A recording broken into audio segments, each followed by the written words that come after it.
कलाम को नाज़े लेकर, कलाम को नाज़े लेकर, अपनी कुदरत को जारी तू कर,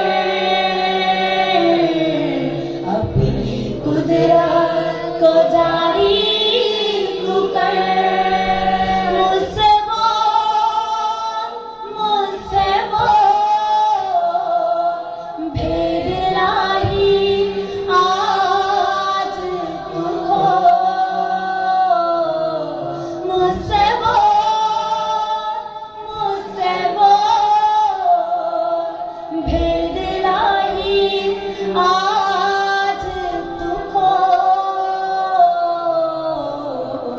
कलाम को नाज़े लेकर, कलाम को नाज़े लेकर, अपनी कुदरत को जारी तू कर, अपनी कुदरत को जारी तू कर।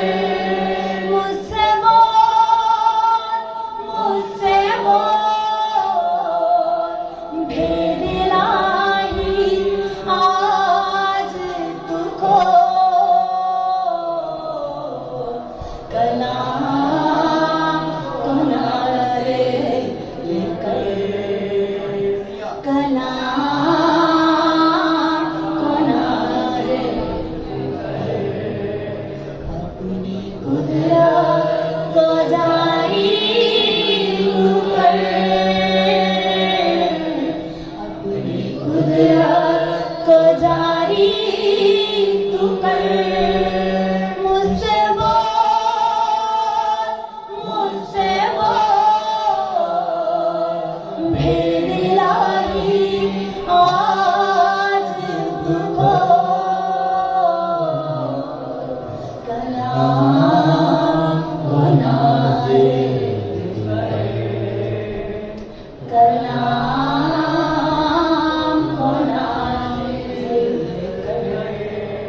अपनी कुदरत को जारी तू कर, अपनी कुदरत को जारी तू कर। कलाम को नाज़े लेकर, दिल बदल ख्याल बदल, मेरी राहों को रास्त कर, दिल बदल ख्याल बदल, मेरी राहों को रास्त कर, रास्त कर, रास्त कर, मेरी राहों को रास्त कर। कलाम को नाज़े लेकर, कलाम को नाज़े लेकर, अपनी कुदरत को जारी तू कर, कलाम को नाज़े लेकर। जैसे ही हम ये गा रहे हैं, मैं देख रही हूँ कि बहुत से यहाँ पर जितने मौजूद हैं, इनमें से बहुत सौ के दिल जो है वो रोशन हो गए हैं, और उनमें से एक रेड कलर की लाइट निकल रही है, और वो लाइट उनके दिलों को रोशन कर रही है। और मैं ये भी देख रही थी कि बहुत सी जिंदगियों पर हल चलाया जा रहा है, दिलों पर हल चलाया जा रहा है, और सख्त बंजर जमीनों को वो खुदा का रूह नरम कर रहा है, ताकि जब खुदा उनके कलाम का बीज बोया रहा है तो दुश्मन की कुव्वतें, तारीकी की कुव्वतें उन बीजों को चुरा ना पाए। हम यीशु मसीह के नाम में उन सारी तारीकी की कुव्वतों पर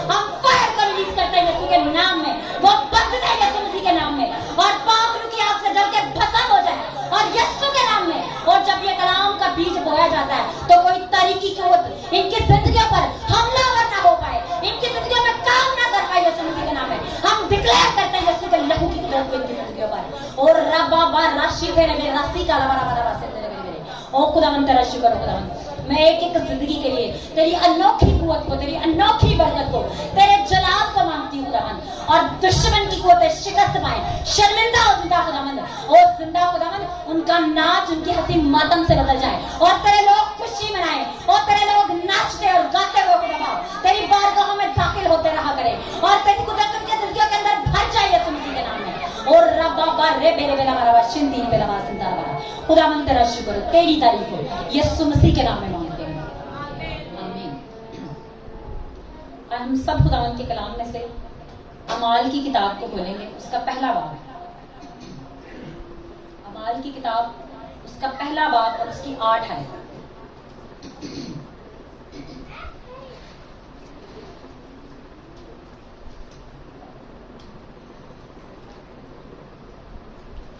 अमाल की किताब उसका पहला बाब और उसकी 8 आयत, इसमें यूं लिखा है, लेकिन जब रूह कुद्दस तुम पर नाजिल होगा तो तुम कुव्वत पाओगे और यरूशलेम और तमाम यहूदिया और सामरिया में बल्कि जमीन के इंतहा तक मेरे गवाह होगे। हमने खुदावंद के कलाम में पढ़ा कि जब रूह कुद्दस तुम पर नाजिल होगा। अब यहाँ पर कितने लोग हैं जो रूह कुद्दस से भरे हुए, जिनको खुदावंद ने गैर जबानों से अपने पाक रूह से भरा? यहाँ पर बहुत से लोग हैं जिनको खुदावंद ने अपने पाक रूह से भरा। तो खुदावंद के कलाम को जो आज हमने पढ़ा है वो ये है कि हम क्या होंगे? खुदावंद के गवाह होंगे।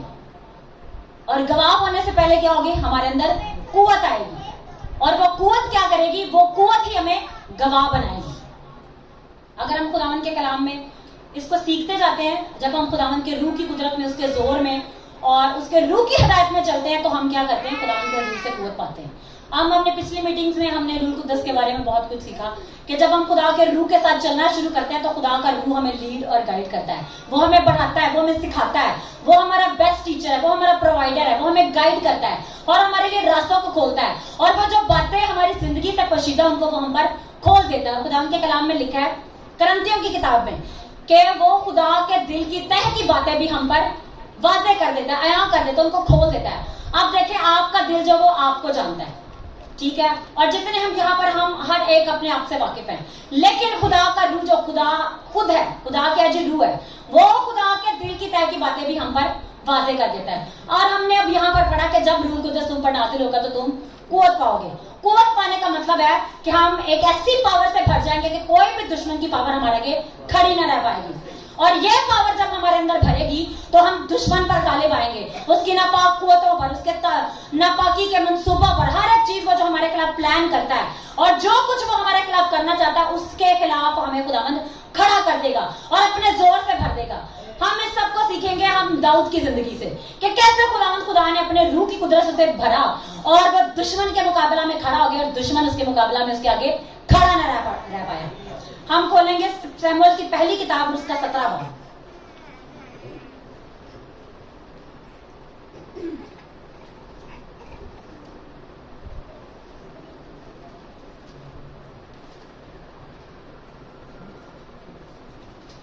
सत्रह बाब और उसकी 40 आयत से हम पढ़ना शुरू करेंगे 47 आयत तक। और उसने अपनी लाठी अपने हाथ में ली और उस नाला से 5 चिकने चिकने पत्थर अपने वास्ते चुनकर उनको चरवाहे के थैले में जो उसके पास था, यानी झोले में डाल लिया और उसका फलाखन उसके हाथ में था। फिर वो उस फलस्ती के नजदीक चला और वह फलस्ती बढ़ा और दाऊद के नजदीक आया और उसके आगे आगे उसका सिपर बरदार था। और जब उस फलस्ती ने इधर उधर निगाह की और दाऊद को देखा तो उसे नाचीज जाना, क्योंकि वो महज लड़का था और सुर्खरो और नाजुक चेहरा का था। सो फिलिस्तीन ने दाऊद से कहा, क्या मैं कुत्ता हूं जो तू लाठी लेकर मेरे पास आता है? उस फिलिस्तीन ने अपने देवताओं का नाम लेकर दाऊद पर लानत की।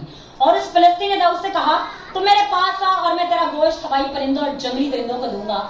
और दाऊद ने उस फिलिस्तीन से कहा कि तू तलवार, भाला और बर्छी लिए मेरे पास आता है, पर मैं रब्बुल अफाज के नाम से जो इस्राएल के लश्करों का खुदा है, जिसकी तूने फसीहत की है, तेरे पास आता हूँ। और आज ही के दिन खुदावंद तुझको मेरे हाथ में कर देगा और मैं तुझको मार कर तेरा सर तुझसे उतार लूंगा। और मैं आज के दिन फलस्तियों के लश्कर की लाशें हवाई परिंदों और जमीन के जंगली जानवरों को दूंगा, ताकि दुनिया जान ले कि इस्राएल में एक ही खुदा है। और ये सारी जमायत जानने के खुदावंद तलवार और भाले के जरिए से नहीं बचाता, इसलिए कि जंग तो खुदावंद की है और वही तुमको हमारे हाथ में कर देगा। हालेलुया। हमने खुदावंद के कलाम में पढ़ा है कि मैं खुदावंद रब्बुल अफाज के नाम से आता हूँ। तो तो जब हम रूह कुद्दस से भर जाते हैं तो हम किसके नाम से आगे बढ़ना शुरू करते हैं? हम खुदावंद रब्बुल अफ़वाज के नाम से बढ़ना शुरू करते हैं और उसके नाम से कुव्वत और दिलेरी पाना शुरू करते हैं, क्योंकि खुदावंद का रूह जब वो दिलेरी का रूह है और ये हमारे अंदर ऐसी दिलेरी भर देता है कि कोई भी दुश्मन, चाहे वो जाति जुलीत हो, चाहे कोई भी दुश्मन का एजेंट हो, चाहे कोई भी उसका ऐसा कारगर उसका बाशिंदा हो जो हमारे आगे खड़े होने की कोशिश करे, लेकिन वो हमारे आगे खड़ा नहीं रह पाएगा। तो खुदावंद के कलाम में से हमने पढ़ा, अगर हम इसके बैकग्राउंड में देखें तो उस वक्त साउल बादशाह था इसराइल का। साउल उस वक्त बनी इसराइल का बादशाह था और वो बड़ा खौफ था। और वो खौफ क्यों था? आप देखें कि जब हमारी जिंदगी में नाफरमानी आती है तो खुदा का रूह हमसे जुदा हो जाता है, लेकिन जब हमारे अंदर खुदा का रूह आता है, हम उसकी ताबेदारी में चलते हैं तो हम कुव्वत से और दिलेरी से भर जाते हैं। अब साउल ने गुनाह किया था, वो खुदा की रूह से खाली हो चुका था, खुदा का रूह से छोड़ गया था, इसलिए वो डर रहा था। और जो फलस्तीन थे उनकी फौजें बार बार आती थी और वो इसराइल के जितने भी सिपाही थे उनको ललकारते थे और वो कहते थे अगर तुम में कोई मर्द है तो उनको लेकर आओ ताकि हम उसका मुकाबला करें। लेकिन साउल उस वक्त उनका मुकाबला नहीं कर पा रहा था क्योंकि खुदा की रूह से जुदा हो चुकी थी, क्योंकि उसने खुदा की नाफरमानी की थी। लेकिन दाऊद ने खुदा के रूह की फरमाबरदारी से अपने अंदर खुदा के रूह को ले लिया था। अब हम देखें कि दाऊद ने ये खुदा के रूह की ओबीडियंस को कैसे अपने अंदर लिया था। अब हम दाऊद का भी थोड़ा सा बैकग्राउंड पढ़ेंगे। दाऊद के बारे में है कि जब वो पैदा हुआ था वो एक लौंडी से पैदा हुआ। उसका जो बाप था, उसकी जो बीवी थी, उससे दूसरे बेटे पैदा हुए, लेकिन जो दाऊद था वो एक लौंडी से पैदा हुआ था। इसलिए उसके जो भाई थे वो सारे उससे उसकी माँ के सबब से उससे क्या करते थे, उसे अलग रखते थे। घर में कोई भी फंक्शन होता था, घर में कोई भी चीज होती थी तो उसे घर से अलग ही रखा जाता था और उसे जस्ट चरवाहों पर रखा हुआ था, तूने जाके भेड़ बकरियां चरानी है और तूने ये सारा घर का काम करना है, यानी उसे जंगलों में अकेला छोड़ दिया जाता था। और दाऊद के बारे में मैंने ये पढ़ा कि वो एक छोटा बच्चा था। जब ये वो फलस्तीन का मुकाबला करने के लिए निकला तो मैंने ये सुना कि वो जस्ट 17 या 18 ईयर्स का होगा, जस्ट 17 या 18 साल की उसकी उम्र होगी जब वो खुदा के रूह से भरा हुआ एक दुश्मन का मुकाबला करने जाता है। लेकिन ये सारी उसे पावर एक ही दिन में नहीं मिली, वो सारी पावर उसके अंदर एक ही दिन में सराहियत नहीं की। उसके लिए उसने खुदा की ओबीडियंस में अपने आप को चलाया। और उसने खुदा के रूह की ओबीडियंस में कैसे चलाया? जब उसे जंगलों में अकेले भेज दिया जाता था तो वहां पर वो क्या करता था, वो अपने हाथ में एक बरबत रखता था। जब वो भेड़ बकरियों को चरा रहा होता था वो भेड़ बकरी को छोड़ देता, खुद एक पहाड़ पर या चट्टान पर बैठ जाता था और बजाकर खुदावन की प्रस्तिश करना शुरू कर देता था। वो ऐसा वर्शिपर था कि खुदा उससे खुश था। वो जहां भी जाता था वो खुदावन की प्रस्तिश करता था और खुदा की रूह पर जोर से आकर जुम्बश करती थी। उसका ये हथियार था कि वो जाता था और खुदावन की कुदरत उसके ऊपर आकर ठहरती थी। और साउल भी जब बदरू गिरफ्तार हो गया तो वही बचाने के लिए उसके पास बुलाया गया। और जब वो बुलाया गया तो वो जब भी बचाता था तो वो बुरी रूह जब साउल को सताने आती थी वो उस पर से उतर जाती थी।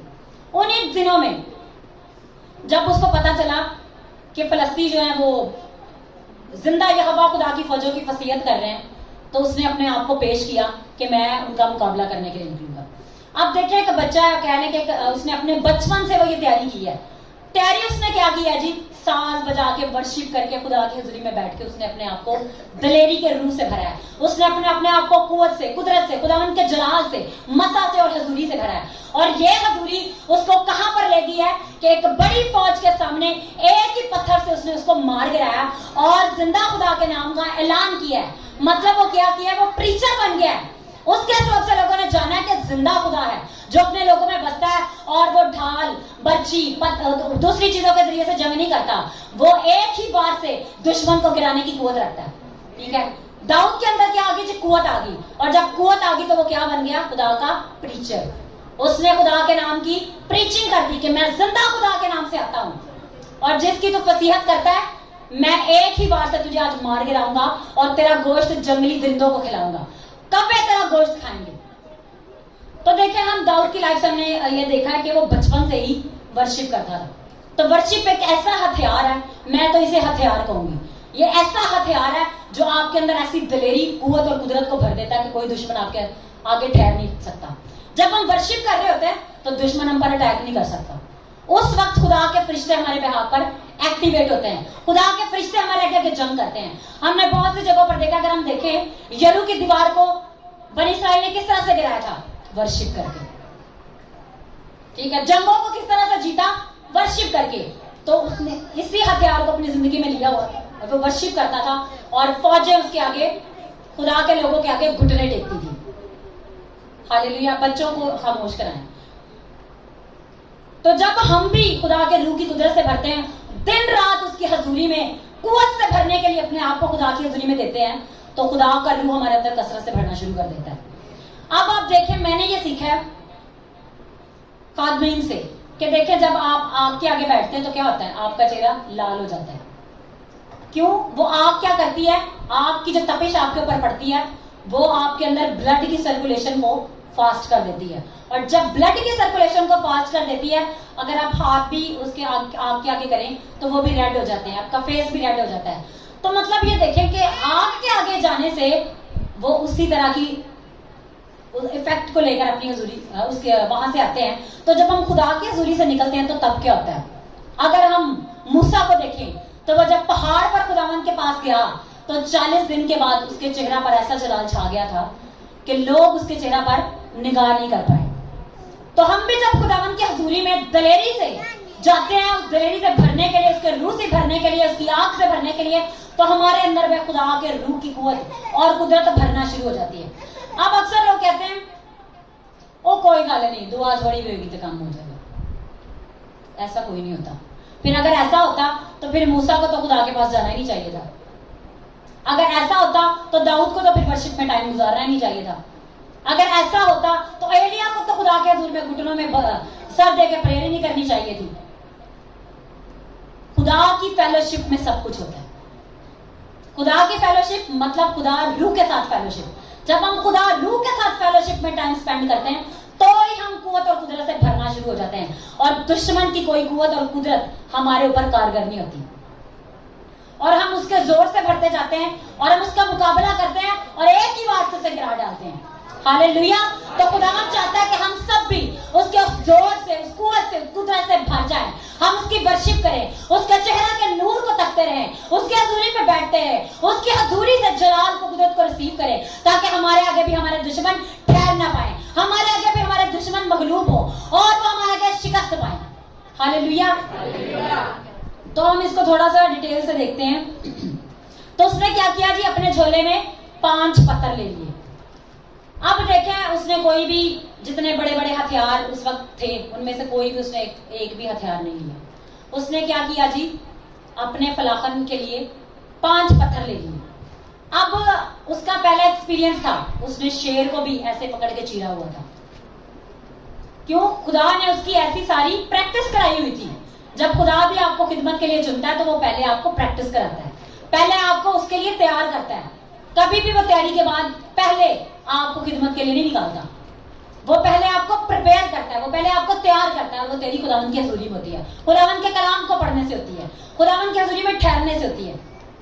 तो वो वर्शिप करता था और खुदावंद की हजूरी से भरता था। तो फिर क्या होता था, फिर उसे खुदा रूह खुद गाइड करता था।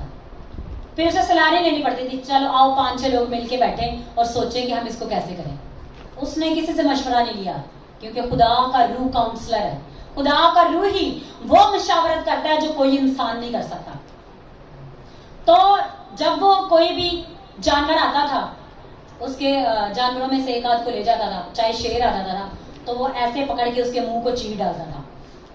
अब एक बच्चा जिसकी 17 से 18 साल उम्र है, उसने शेरों को चीरा हुआ है, और उसके पास गुलेल की तरह का एक फलाखन था। वो गुलेल नहीं थी, वो एक स्पेशल किस्म का, एक गुलेल की टाइप का ही था, वो एक फलाखन था। उसने 5 पत्थर लिए और वो सारे के सारे 5 पत्थर रूह कुद्दस की कुदरत से भरे हुए थे। उसने इंसानी जोर से, इंसानी ताकत से, इंसानी अकल से उसका मुकाबला नहीं किया, बल्कि जिस हथियार को खुदा ने उसे सिखाया था। जाहिर है, जब हम खुदा की हजूरी में बैठते हैं तो खुदा हमें डायरेक्शंस देता है, हमें सिखाता है, हमें गाइड करता है। कोई भी खिदमत, कोई भी चीज खुदा की हजूरी के डायरेक्शंस के बगैर नहीं हो सकती। अगर लोग कहते हैं जी हमने कलाम को सीखा है, जी हमने खुदा के कलाम से पढ़ा है, हमने ये किया, हमने वो किया, तो वो करके निकल जाते हैं। लेकिन खुदावंद का कलाम कहता है कि सारे के सारे मशवरत खुदा रूह के पास है, सारी मामूली उसमें सुकूनत कर दिया। और हम इसको आगे चल के सीखते हैं कि किस तरह से ये होता है।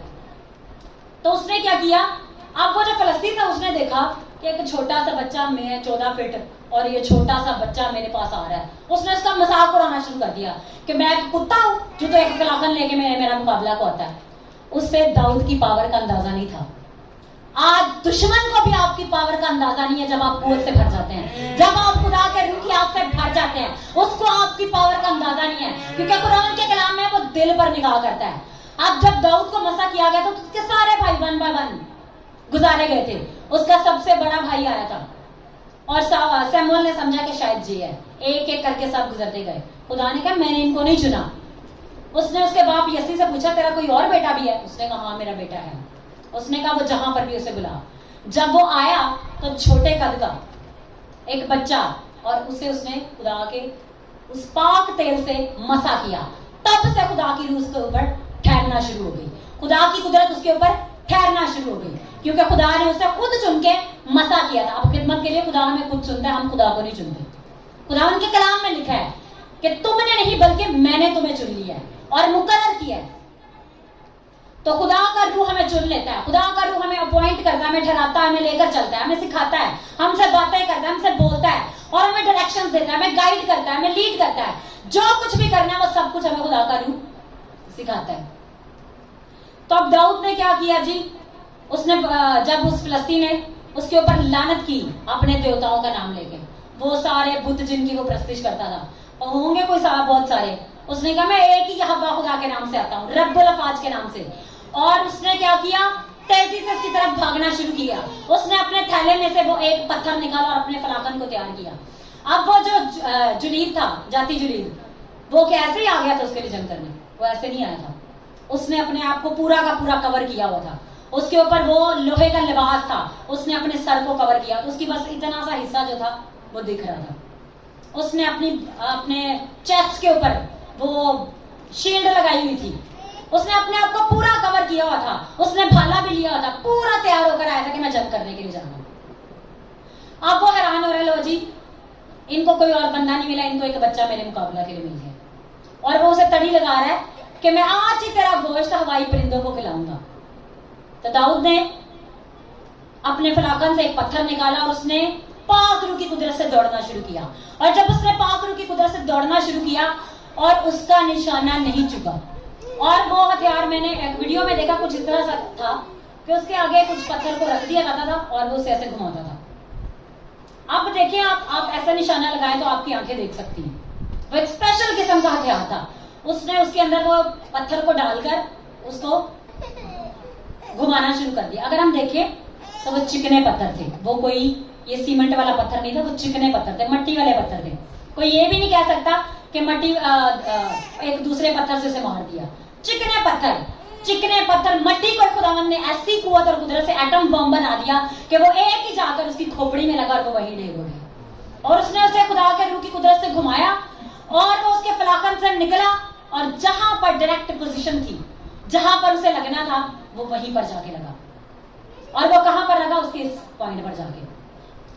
अगर उसके बाजू पे लगता, कहीं और लगता, तो वो खड़ा हो सकता था। लेकिन खुदा के रूह को पता है कि कहां पर वार करना है, कहां पर एक ही वार में दुश्मन को गिरा देना। हम अपनी ताकत से दुश्मन का मुकाबला करने की कोशिश करते हैं, हम करते हैं हम ये कर लेंगे, हम वो कर लेंगे, कुछ नहीं होता। लेकिन हम खुदा रूह की कुदरत से मुकाबला करने के लिए निकलते हैं तो पहले ही वार में दुश्मन को हम गिरा देते हैं। तो दाऊद भी खुदा के नाम की कुदरत को लेकर उसने जब फलाकन के पहले ही पत्थर को घुमाया और वो जाकर डायरेक्ट उसकी खोपड़ी पर लगा और वो नीचे ढेर हो गया। और उसने भागकर उसकी छाती के ऊपर चढ़कर उसका भाला लिया और तलवार ली और उसी की तलवार से उसकी गर्दन को उसके तन से अलग कर दिया। हालेलुया। आज हम भी जब खुदा के रूह की कुदरत से भरकर दुश्मन का मुकाबला करने जाते हैं तो हम भी उसके सर को तन ही से जुदा करते हैं। हम भी उसको उस जगह पर मारते हैं जहां से वो दोबारा कभी खड़ा ही नहीं हो सकता। हालेलुया। तो खुदावंद आप सबको ऐसी कुदरत से भरना चाहता है। वो चाहता है कि आप उसके चेहरे के दीदार के तालिब हो। वो चाहता है कि आप उस कुदरत से, उस कुव्वत से भर जाएं। तो उस कुदरत को रिसीव करना शुरू करें, उस कुदरत को अपनी जिंदगी में लेना शुरू करें। और खुदा का रूह आपको भरेगा और आपको लीड करेगा, आपको गाइड करेगा। और रबीना बशंदे मेरे बारा सीता और उसकी हजूरी में बैठना शुरू करें। बे बे ला बरा सिंदा बाबा और रोशी ताला बा रे बे बे बे ला बरा सिंदी नहीं करा सिंदा। हालेलुया। आए हम एक और हवाले से खुदावंद इस कलाम को मजीद हम समझने की कोशिश करते हैं। बेशक हमने इसको अब भी वाज़ेह तौर पे समझ लिया, लेकिन हम इसको और देखेंगे ताकि हम वाज़ेह तौर पर खुदावंद के रूह की कुदरत को, उसके काम को अपनी जिंदगी में समझ पाएं कि जो कुछ भी है, जब हम जिंदा खुदा के नाम से निकलते हैं तो खुदा का रूह जब हमारे अंदर भरा होता है तो हम सिर्फ फतह ही पाते हैं, कोई दुश्मन हमें मगलूब नहीं कर पाता। पहली तवारीख की किताब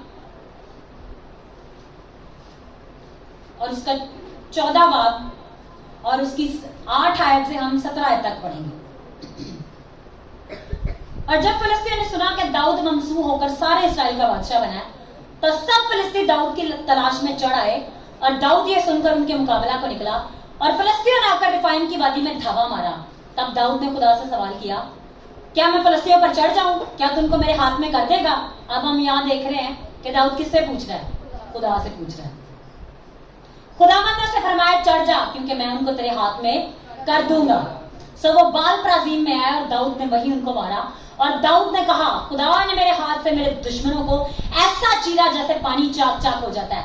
इस सबब से उन्होंने इस मकाम का नाम बाल प्राजीम रखा और वो अपने बुतों को वहां छोड़ गए और वो दाऊद के हुक्म से आग में जला दिए गए। भाई जिन पर उनका भरोसा था, जिन पर उनको तवक्कल था, उनको भी साथ नहीं ले जा पाए, उनको भी वहीं छोड़ गए, उनको भी वो भी वहीं ढेर हो गए। और फिलिस्तीन ने फिर उस वादी में धावा मारा और दाऊद ने फिर खुदा से सवाल किया। खुदा ने उससे कहा कि तू उनका पीछा ना कर, बल्कि उनके पास से कतरा कर निकल जा और तूत के पेड़ों के सामने से उन पर हमला कर। और जब तू तूत के दरख्तों की पुंगियों पर चलने की सी आवाज सुने तो लड़ाई को निकलना, क्योंकि खुदावंद तेरे आगे आगे फिलिस्तीनियों के लश्कर को मारने के लिए निकला है। और दाऊद ने जैसा खुदा ने उसे फरमाया था किया और उन्होंने फिलिस्तीनियों की फौज को जबून से जजर तक कत्ल किया और दाऊद की शोहरत सब मुल्कों में फैल गई और खुदावंद ने सब कौमों पर उसका खौफ बिठा दिया। हालेलुया। हमने खुदावंद के कलाम में से अभी पढ़ा कि दाऊद कोई भी जंग करने जाता था तो क्या करता था? खुदा की हजूरी से पहले मशवरा करता था, खुदा की हजूरी में जाता था और खुदा से पूछता था कि मैं जंग करने के लिए जाऊं। और कभी भी ऐसा नहीं हुआ कि खुदा के रूह से उसने पूछा और खुदा ने उसे कहा ना जा। खुदा उसे हमेशा डायरेक्शन ही देता था और जब उसे वो गाइड करता था, ऐसी डायरेक्शन देता था कि दुश्मन की सोच और अकल में भी वो बात नहीं होगी कि हमको इसने कैसे हरा दिया। तो क्या हुआ जी? खुदा ने उससे कहा कि तू फिलिस्तीनियों का मुकाबला करने के लिए ऊपर चढ़ जा। और जब उनका मुकाबला करने के लिए निकला तो खुदा ने ऐसा उनको छेदा, ऐसा उसके हाथ से उनको गिराया कि उनको नेस्त और नाबूद कर दिया। जितने वो वहां पर आए थे वो अपने बुतों को भी छोड़ गए। उनमें इतनी भी हिम्मत था कि अपनी चीजों को उठा कर ले जाए, फकत अपनी जान को बचाकर उन्होंने भागने की कोशिश की। और ये ऐसा क्यों हुआ? क्योंकि दाऊद ने खुदा रूह से मशवरत ली थी, खुदा के रूह से गाइडेंस ली थी, क्योंकि वो खुदा की कुदरत से भरा हुआ था। और जब भी खुदा के हजूरी से गाइडेंस लेने के लिए जाता था वो और करेज से और स्ट्रॉन्ग पावर से और उस कुव्वत से भर जाता था और वो मुकाबला करने के लिए निकलता था। और फिर वो कौमें जानती थी कि इस्राएल का खुदा है, इस्राएल का एक ही खुदा है जो इनके आगे चलता है, वही इनके आगे जंग लड़ता है। और अब हम आगे हवाले में देखते हैं कि खुदा का किस तरह से खुदा ने खुद उसके आगे जाकर जंग लड़ी। तो जब वो दोबारा फिलिस्तीन पर चढ़ आए तो फिर उसने खुदा से सवाल किया कि खुदावन क्या मैं उन पर चढ़ जाऊं? खुदा ने कहा नहीं, अब तूने क्या करना, तू उनके आगे से नहीं जाना, तू घूमकर उनके पीछे की तरफ से जा। और जब तू तूत के दरख्तों की पुंगियों पर, मतलब वो जो उनकी जो टहनी है, वो जो खाली उनके पोर्शन है वो खुश्क हो चुके हैं, उनके ऊपर जब तू चलने की आवाज सुने तब लड़ाई को निकलना। और तब क्या था? तब खुदावन के फरिश्ते उनके बिहाफ पर लड़ाई करने के लिए निकले थे। अब यहाँ पर हम क्या देखते हैं कि दाऊद जंग करने के लिए जा रहा है, अब खुदा के फरिश्ते जंग करने के लिए जा रहे हैं। तो जब हम खुदा के रूह की गाइडेंस में चलते हैं तो हमें खुद जाना नहीं पड़ता, खुदा का रूह, खुदा के फरिश्ते हमारे आगे आगे चलते हैं और हमें पता नहीं होता, हमें स्ट्रेटजी नहीं मालूम होती और ऐसे हम दुश्मन को रगेते हैं, ऐसे हम उस पर वार करते हैं और ऐसे ही फतह पाते हैं कि दुश्मन मगलूब होता और दोबारा खड़ा नहीं हो पाता। हालेलुया। तो उसके बाद जो हुआ कि जब दाऊद बादशाह बनाया गया, एक बहुत बड़ी बात उस जगह पर हुई है। क्या हुई है? दाऊद की शोहरत सब मुल्कों में फैल गई है और खुदावंद ने सब कौमों पर उसका खौफ बिठा दिया। और आज हम सब के लिए खुदावंद के रूह की डायरेक्शन में खुदावन की हमसे बोल रहा है कि जो जो खुदा के रूह की गाइडेंस में मूव करेंगे, उनका खौफ खुदा उनके दुश्मनों पर बिठा देगा। उनके दुश्मन उनके मुकाबला में खड़े न रह पाएंगे। वो उनके मुकाबला में आएंगे एक रास्ता से, भागेंगे 7-7 रास्तों से। हालेलुया। खुदावंद आपके आगे को जंग करने को निकलेगा और आपके दुश्मनों को आपके आगे वो शिकस्त देगा। वो खुद उनका मुकाबला करेगा और उनको ढेर करेगा और वो आपके मुकाबला में खड़े नहीं रह पाएंगे। और आज खुदावंद का रूह मुझे चर्च के लिए भी डायरेक्शन दे रहा है कि पिछले दिनों में बहुत सी बातें जिनको हम अपनी कोशिश से भी नहीं कर पाए या हमने खुद करने की कोशिश नहीं की, आज जब हम उन चीजों को करेंगे तो खुदावंद उनको कर देगा। आज खुदावंद उन चीजों को कर देगा। आज वो दुश्मन को हमारे हाथों से शिकस्त देगा, क्योंकि हम उसके रूह की गाइडेंस में मूव करेंगे, क्योंकि हम उसकी कुदरत में मूव करेंगे। और खुदावंद ने मुझे एक स्पेशल डायरेक्शन दी है हमारे इस चर्च के लिए कि खुदावंद अब इस चर्च में डबल लेवल ऑफ अनॉइंटिंग को रिलीज करने जा रहे हैं। क्योंकि पहले जब हमने इस चर्च को शुरू किया था तो इस चर्च का नाम था किंगडम ऑफ गॉड, लेकिन हमने इसका नाम चेंज करके किंगडम ऑफ हेवन रख दिया। अगर हम देखें तो हमने जब ये प्रीचिंग शुरू की थी तो हमने पहले दिन ही से खुदा की बादशाही की मुनादी की थी, आसमान की बादशाही। अगर आप कलाम में भी देखें तो वहां पर लिखा हुआ है किंगडम ऑफ हेवन।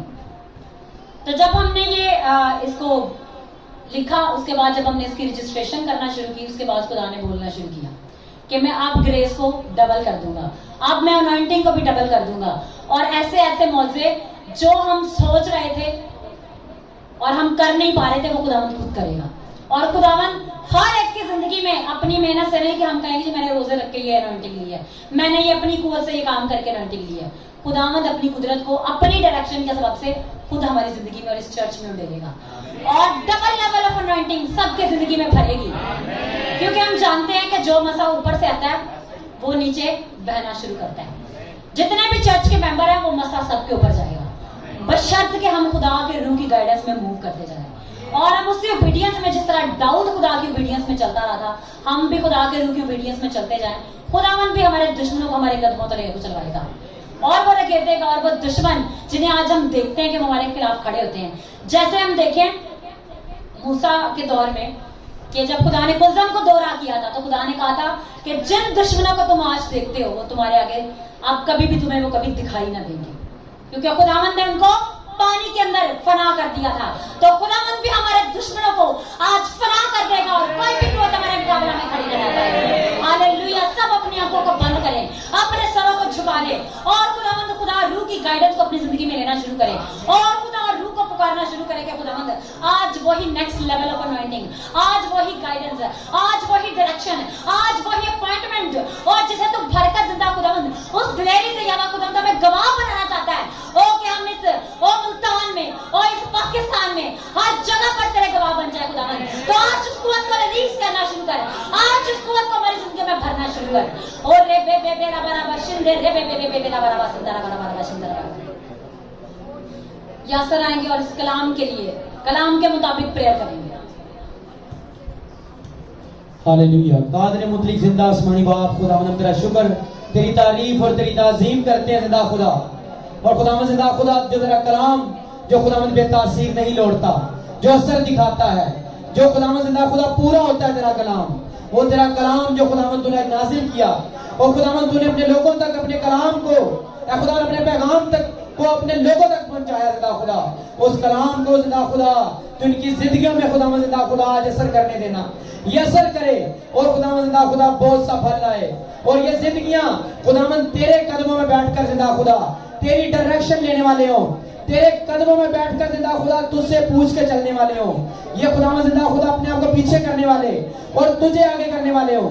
ये अपनी जगह जिंदा खुदा तेरे हजूर खुदावंद जिंदा खुदा घुटनों पर आकर तेरे हजूर खुदावंद जिंदा खुदा दुआया रूम में टाइम गुजार कर तेरे कदमों को पकड़ के जिंदा खुदा अपनी डायरेक्शन जिंदा खुदा तेरे रूह से ले और खुदावंद जिंदा खुदा अपनी जंगों को लड़े, चाहे वो जंगे रूहानी हो, चाहे वो जंगे जिस्मानी हो, चाहे वो जंगे जो शैतानी फौजें जिस्मानी मुकामों में बसती हैं, चाहे वो खुदावंद जिंदा खुदा कैसी भी खुदावंद खुदा जंगे हो, खुदावंद तू इनकी रहनुमाई कर, खुदावंद तू इनके रास्ते के सारे हर्डल्स को, सारे बंधन जुओं को खुदावंद जिंदा खुदा तोड़ दे और जिंदा खुदा ये तेरी वफादारी करना सीखे, तेरे कदमों में बैठना सीखे ओबीडियंस का रूह तेरे यीशु के नाम में इनकी जिंदगियों पर आकर बैठ जाए। ओबीडियंस का रूह इनकी जिंदगी में बैठ जाए यीशु के नाम में, और जिंदा खुदा ये फतह पाए।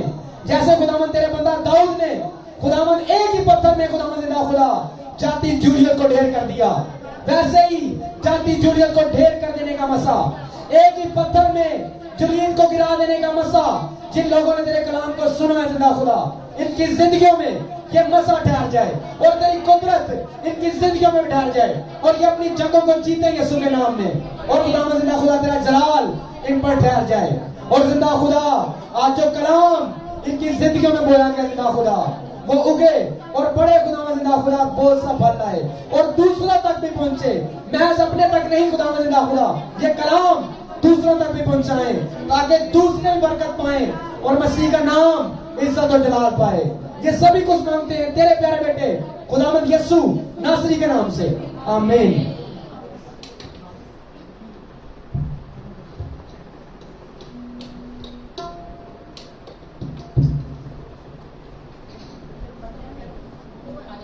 सब अपनी आंखों को बंद करें और खुदा रूह के साथ अपने कनेक्शन को जोड़ना शुरू करें। हालेलुया।